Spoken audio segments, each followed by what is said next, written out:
And now, Roma Wines, R-O-M-A, made in California for enjoyment throughout the world. Roma Wines present Suspense.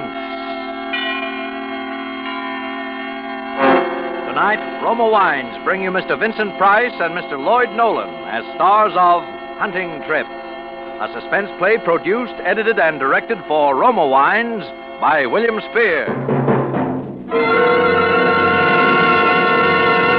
Suspense, radio's outstanding theater of thrills, is presented for your enjoyment by Roma Wines. That's R-O-M-A, Roma Wines. Those excellent California wines that can add so much pleasantness to the way you live, to your happiness in entertaining guests, to your enjoyment of everyday meals. Yes, right now, a glassful would be very pleasant, as Roma Wines bring you Lloyd Nolan and Vincent Price in a remarkable tale of Suspense.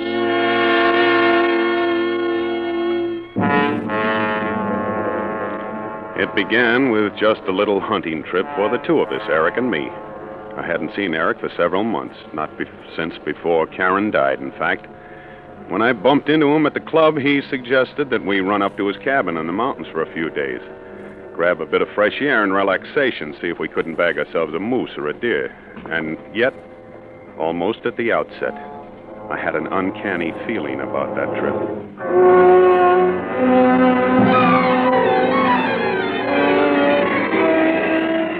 I suppose actually it was the night and the setting. It was the blackest night I'd ever seen. We'd left all humankind behind us. There was no moon. There was only blackness, the kind that seemed to be all-enveloping, as though there was nothing outside our car but blackness. No road, no forest, no mountains. Well, I'd admit I was nervous. I was boring my feet into the floorboard of the car as though somehow that would help. What are you laughing at? You, Stan. You don't look as though you're having a very good time. Well, I'm not. Frankly, shouldn't you be driving a little bit slower? Why? Why? Good heavens, Eric, if you make just one little slip at the wheel, we're done for, that's all. I doubt if they'd ever even find us down in those canyons. Nonsense. I know every crook and turn in this road. Oh, yeah? I don't think you're much of an outdoors man, Well, Stan. maybe not. I love this kind of country in the daytime, but I'll confess I'm not so keen on it at night. I don't like what I can't see. Funny, I'm just the opposite. There's a challenge in the darkness that stimulates my senses. It's exhilarating. It stirs my imagination. Well, sure, I suppose it would. But I'm not equipped to grapple with the mysteries of the universe. Stan, you're much too modest. You always were.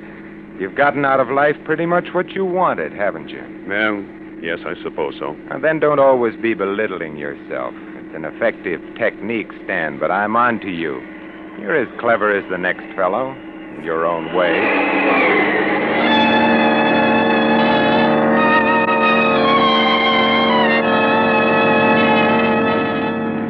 I sat back and tried to relax. Things weren't quite as Eric had pictured them. I was born with a silver spoon in my mouth, as they say. Eric had come up the hard way.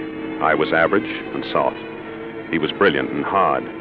We'd known each other a long time, going to school together, being in love with the same girl, Karen. When I married her, he was my best man, and yet I didn't pretend to understand him. He was still pretty much of a stranger to me. I glanced over his way. He actually seemed to be enjoying himself. It crossed my mind that he was rather enjoying seeing me in a bit of a lather, too. Well, it's not far now, just around the next bend. Well, thank the Lord. Well, am I amusing you again? No. I was just thinking what a perfect spot this would be for a murder. A murder? Honestly, Eric, I believe that's all you think about. It is almost. When I buy a newspaper, I read about murder the way you study the stock quotations. Murder is fascinating to me. I spend most of my time figuring out ways and means to commit murder. Now you're trying to sound like a mental case. Who knows? Perhaps I am. I have a mind. Well, here we are, old man. Yeah. You see, I've delivered you safe and sound, all in one piece.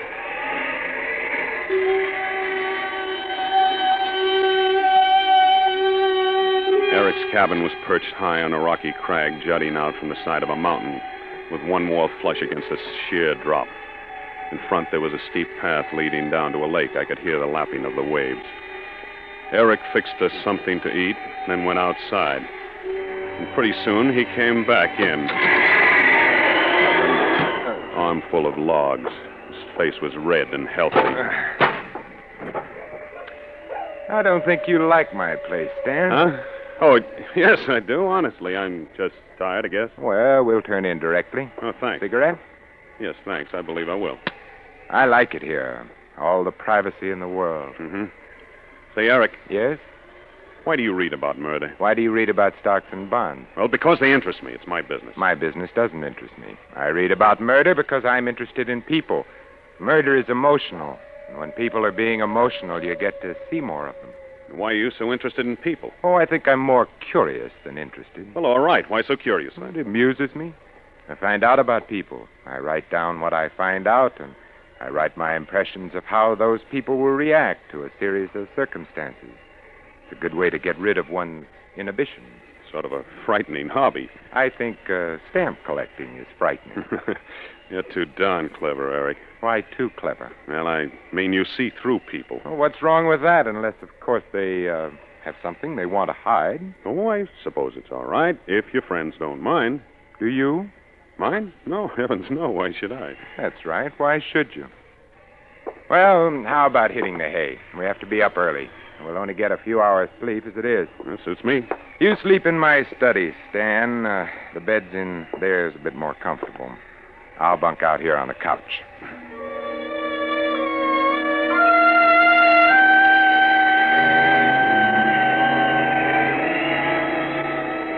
I had undressed and gotten into bed and was reaching over to put out the light on Eric's desk when my eyes fell on a stack of typewritten sheets. I wondered if they were the notes Eric had been speaking about. It was a strange mumbo-jumbo he'd written there, phrases he liked, single sentences describing people he'd met. There were a few clippings pasted on sheets of white paper, clippings describing murders, by strangulation, by pistol, by drowning, by poison. A full sheet was devoted to Karen. I hadn't realized how much he'd cared for her. His analysis was very kind, almost maudlin. He spoke of his shock at hearing of her suicide, and he tried to reason it, to find causes. A small memo pad caught my eye, however. And on the last page, I saw my name carefully printed. I read it eagerly. I read Eric's arguments for not hating me because I had married Karen. I read Eric's cold analysis of my character. Not exactly flattering, but it was pretty accurate. And at the bottom of the page, newly written by the looks of it, and in Eric's own careful hand, I read 4 ways to commit murder. By strangulation, by pistol bullet, by drowning, by poison.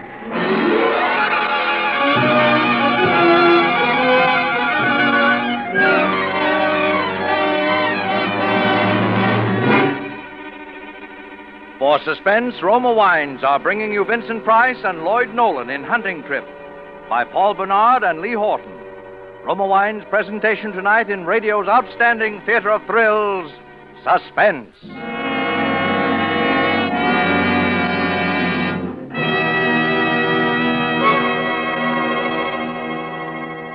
Between the acts of Suspense, this is Ken Niles for Grand Estate Wines. Last night, a friend who entertains frequently told me how much he likes Grand Estate wines, those wines of outstanding excellence presented by Roma, America's greatest vintner. Here's what he said. Recently, Ken, I served Grand Estate wine to some very particular guests, people who really know wine. Their sincere praise for that wonderful fragrance and taste was certainly flattering to me as a host. Grand Estate wines are outstanding. Yes, to bring you this limited bottling of Grand Estate wines, Roma selected only the choicest, juice-laden grapes from California's finest vineyards. Then, at Roma's famed wineries, unmatched in winemaking resources, Grand Estate wines are patiently, skillfully guided to perfection. Necessary time and the age-old skill of Roma master vintners endow each Grand Estate wine with brilliant clarity, full fragrance, and mellow taste. So, whatever the occasion, you're sure to please all tastes with Grand Estate California wines. Medium sherry, ruby port, and golden muscatel for delightful entertaining. Grand Estate Burgundy and Sauterne for gracious dining. Remember the name, Grand Estate Wines by Roma, the crowning achievement of vintner skill. And now, Roma Wines bring back to our Hollywood soundstage Lloyd Nolan as Stan and Vincent Price as Eric in Hunting Trip, a tale well calculated to keep you in suspense.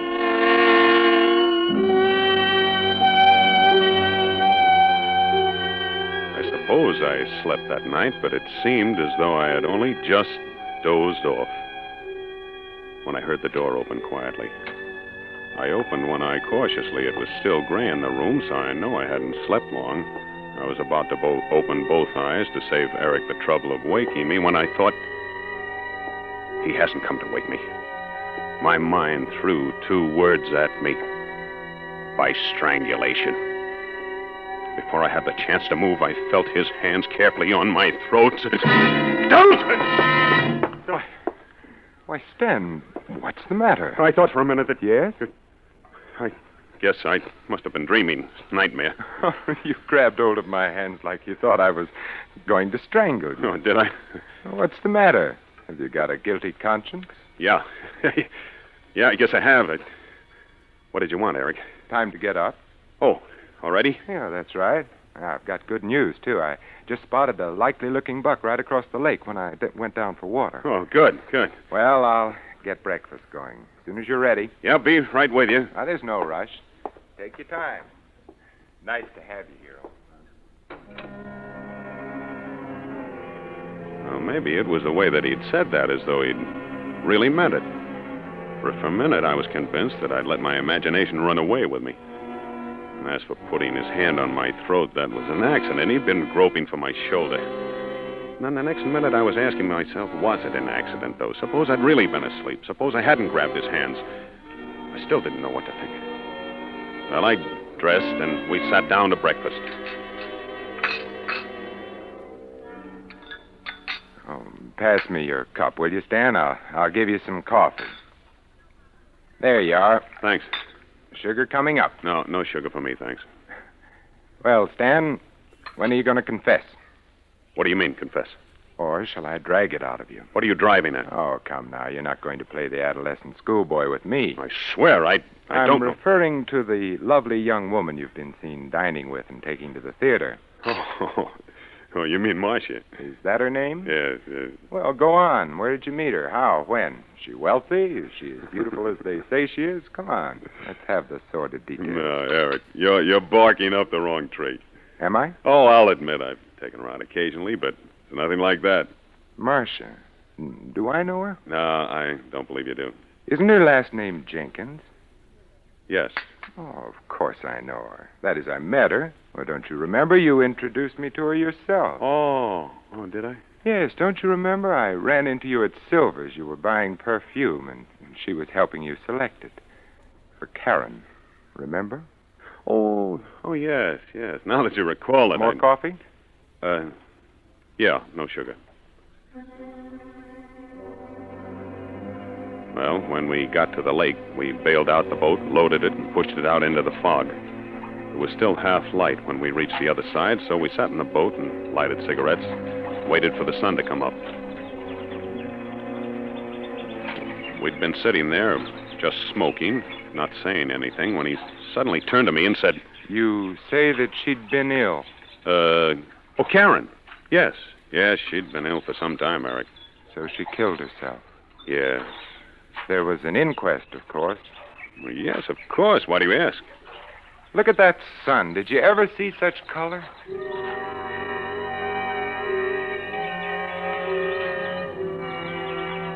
4 ways to commit murder. I'd almost forgotten about Eric's hands on my throat. Now the incident jumped vividly back to my mind because now I knew that Eric had a reason. He looked away after he asked me about the inquest. He didn't answer me when I asked him why he wanted to know. Somewhere in that strange, dark corner of his mind, he was still obsessed by love for Karen, even though she was dead and gone.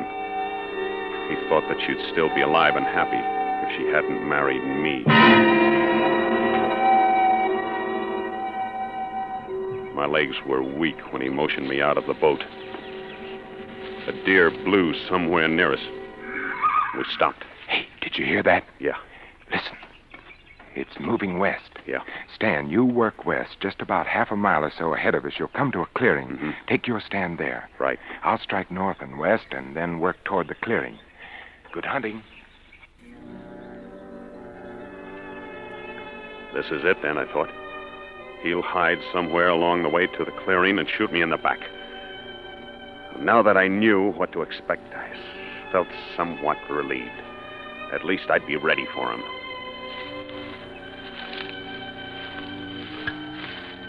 Nothing happened until I'd nearly reached the clearing. And then I got the feeling that someone was walking with me, timing his steps with mine. I stopped and listened. I don't know how long I stood there, my rifle gripped in my hands. But suddenly, instinctively, I wheeled around. A shot whistled over my head. Then I saw a buck running across the clearing. He'd shot at me and missed. Well, two can play at that game, I thought. The next shot would be mine. I wouldn't miss. I dropped on my knees watching the brush for him. Then all of a sudden, I saw him running toward me right out in the open. I started to raise my rifle, but I couldn't. I couldn't kill a man that way in cold blood. Stan! Did I hit you? Confound you. Now, hold on a minute, old son. Let's not lose our heads. I'm terribly sorry, of course, but I had no idea you were to take stand in the clearing, so I naturally assumed you were there. I don't know what I can say. Well, maybe it was my fault. I don't know. Anyway, let's forget it. But I said let's skip it.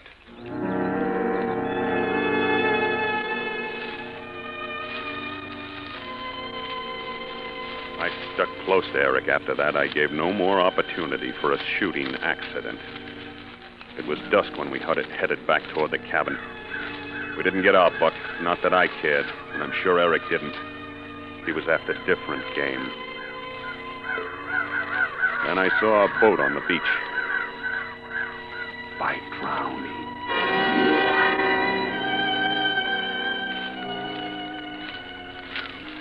Here we were alone. I couldn't refuse to get in the boat with him. There was no other way of getting back to the cabin.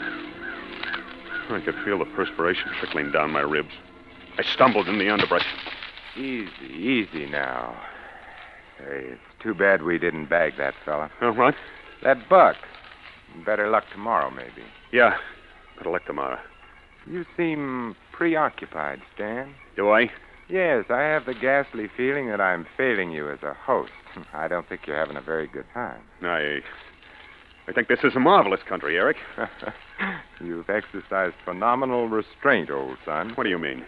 About expressing your admiration for it. I'd never have suspected that you liked it so much.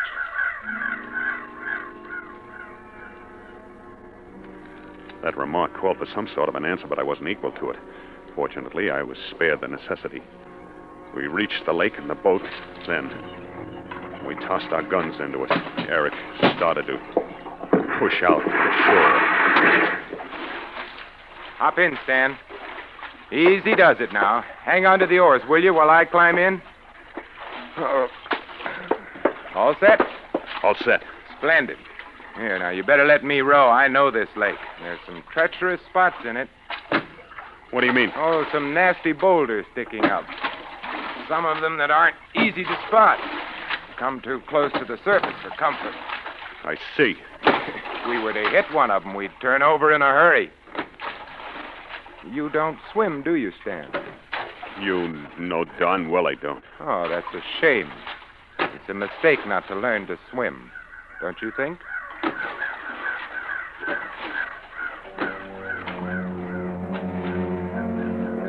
What happened after that was a nightmare. He rowed. I sat there, paralyzed. I couldn't move.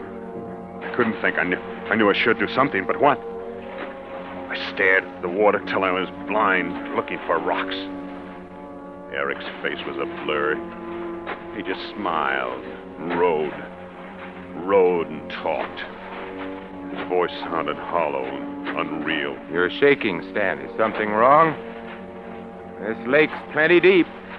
Lots of fish in it, too. Maybe we can do a little fishing.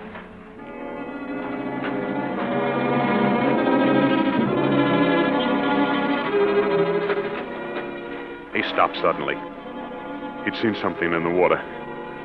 He turned around, pulled hard on the oars. We'd reached the spot. He knew it. And then... No! No, Eric! No! Eric, for the love of God!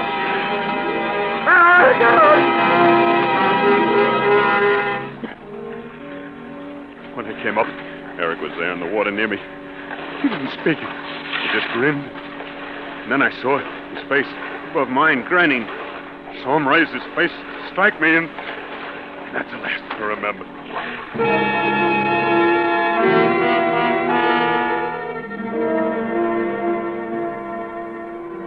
When I came to, I was lying on the beach, and Eric was standing over me, smiling.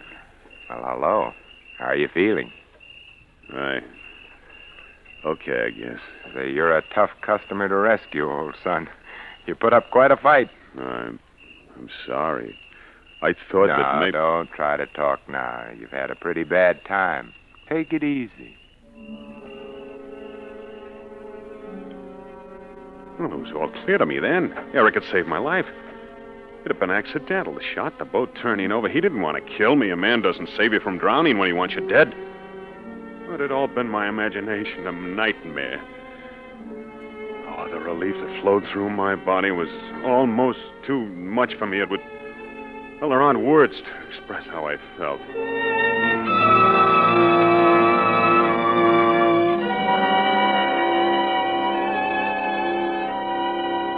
A little later, Eric helped me up to my cabin, and I stretched out on the couch. Eric went to the kitchen to fix hot coffee and soup. He brought the coffee in first, pulled up the coffee table close to me, and poured us each out a cupful. There you are. Get some of that into you, and you'll feel different. Oh, thanks. I'll be back in a second. Soup coming right up. Hey, Stan, do you like to cook? Huh? I said, do you like to cook? You know, I do. I like to try different concoctions. Oh, not me. I'd starve to death if I had to cook for myself. Oh, man. This coffee hits the spot. Ah, I can use a little of that, too. It sure does warm the innards, doesn't it? Mm-hmm. I got a little chilled. Nothing like a cup of coffee, I always say. That's what I always say, too, Stan. Why did I say something funny? Am I amusing you again? Immensely. Yeah? In fact, Stan, I think that's probably the funniest thing you ever said. How did you like it, Stan? 4 ways to commit murder. You read it, of course. Why, yes, I couldn't. tell you had, just as I intended you to. Were you frightened all day today?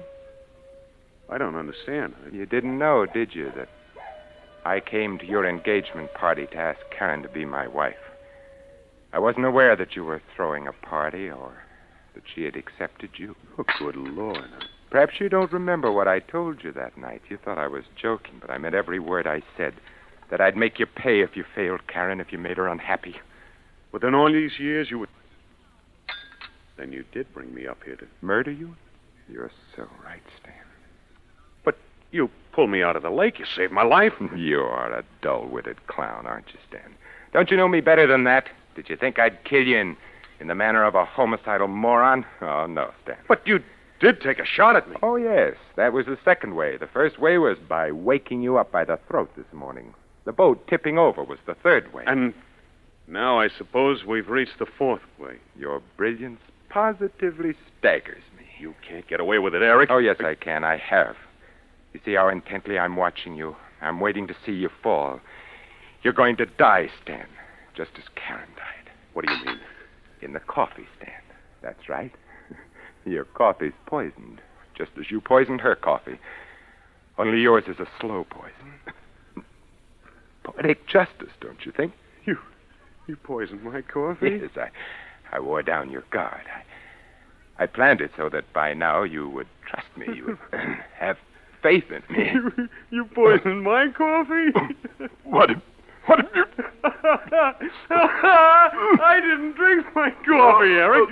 I changed cups with you. There was sugar in my cup, Eric. I don't take sugar in my coffee, Eric. So I changed cups with you. I didn't mean to do it, Eric, but... I don't like sugar in my coffee.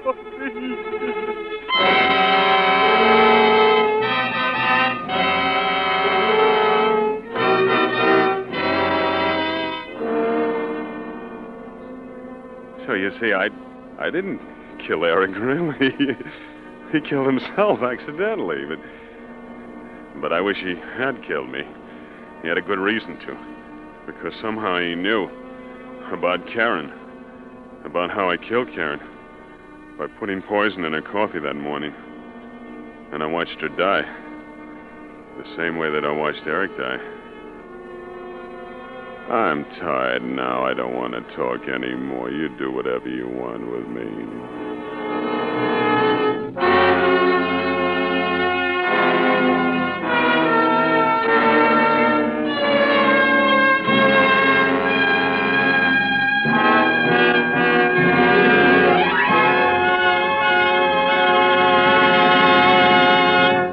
Suspense.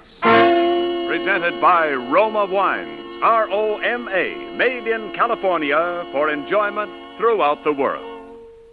And now, our two distinguished stars, Lloyd Nolan and Vincent Price, are returning for a curtain call with William Spear, our producer-director of Suspense.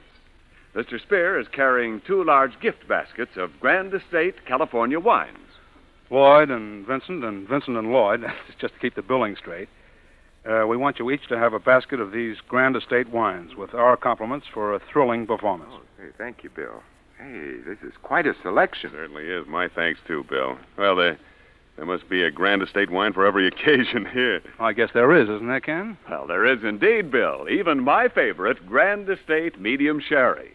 A truly versatile wine, Grand Estate Medium Sherry is delicious as an aperitif before dinner. Delightful for afternoon or evening parties, too.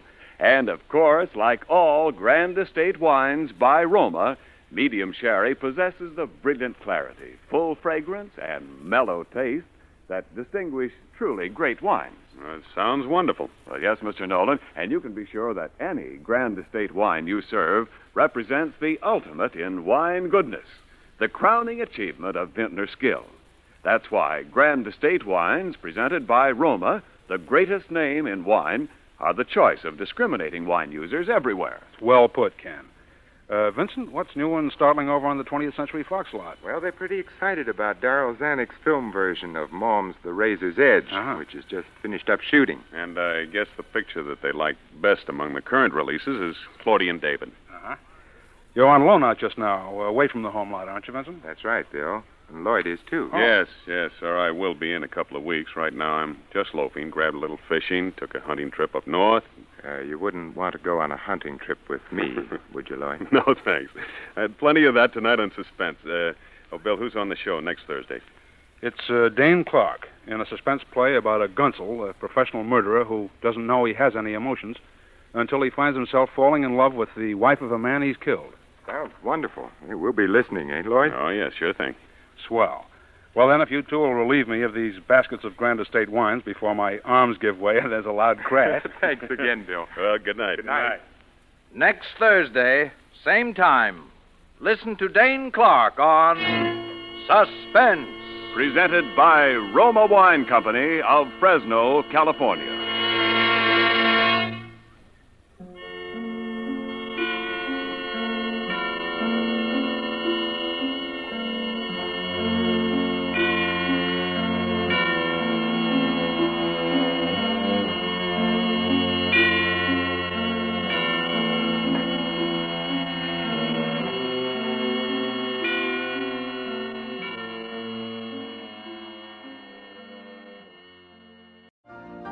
You've been listening to the OTR Gold Network. Find more classic radio at otrgold.com. Ep210.com.